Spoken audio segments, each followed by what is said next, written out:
देखिए, आज जो मैं आपको कहानी सुना रही हूँ ना, उसको पूरा सुनिएगा।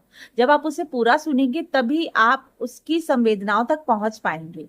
सबसे अनोखा घर। गर्मी की दोपहर थी। पार्क सुनसान पड़ा था।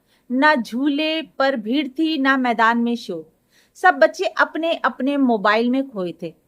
तभी 7 साल की गौरी ने मोबाइल बंद किया और जोर से बोली, चलो आज घर घर खेलते हैं। बच्चे पहले तो हंसे। ये भी कोई खेल है? आरव ने पूछा। हाँ, और इसमें कोई बैटरी भी नहीं लगती, गौरी ने मुस्कुराकर जवाब दिया। बस फिर क्या था? पेड़ के नीचे घर बन गया। ईंटों की जगह पत्थर थे। सोफे की जगह घास थी और रसोई में पत्तों की प्लेटें। गौरी माँ बनी, आरव पापा बना, कबीर छोटा बेटा बना और नन्ही सिया दादी बन गई। खेल शुरू हुआ। पापा जी, आज ऑफिस नहीं जाना? गौरी ने पूछा। आरव ने जेब में हाथ डालकर कहा, जाना तो है, लेकिन पहले चाय मिलेगी क्या? सब खिलखिलाकर हंस पड़े। उधर कबीर, घर का सबसे छोटा बेटा, जो बहुत ही शरारती था।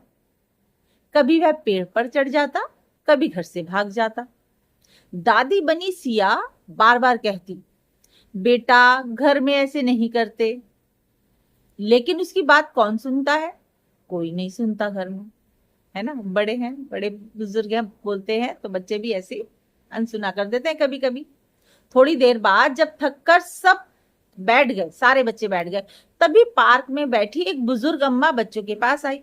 उन्होंने पूछा, बताओ, खेल में सबसे मुश्किल काम किसका था? क्योंकि वो दूर से ही इन बच्चों की सारी ये चीजें देख रही थी।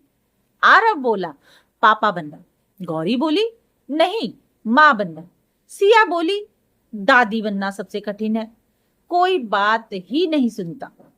अम्मा हंस पड़ी, फिर बोली, बेटा घर बनाना बहुत आसान है, घर निभाना कठिन है। बच्चे चुप हो गए। उन्हें पहली बार समझ आया कि घर केवल 4 दीवारों का नाम नहीं है।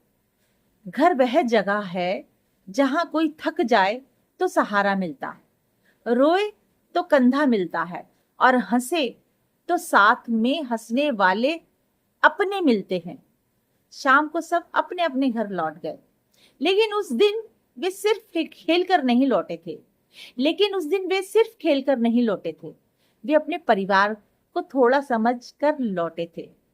जी हाँ, कहे नीरू, बचपन के खेल कभी कभी जीवन की सबसे बड़ी सीख बन जाते हैं। शाम को सब अपने अपने घर लौटे, लेकिन उस दिन वे सिर्फ खेल कर नहीं लौटे थे, वे अपने परिवार को थोड़ा और समझ कर लौटे थे।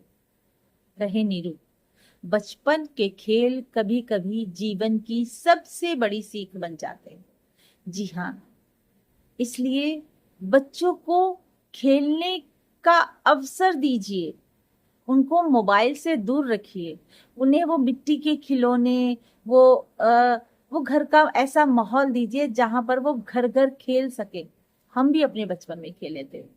और यकीन मानिए, जब आप बच्चों को इन चीजों के नजदीक लाएंगे तो आपको अपने बच्चों को कुछ सिखाने की जरूरत ही नहीं पड़ेगी। वो इन्हीं सभी खेलों से अपने संस्कार, अपने रीति रिवाज, आचार विचार व्यवहार सब सीख जाएंगे।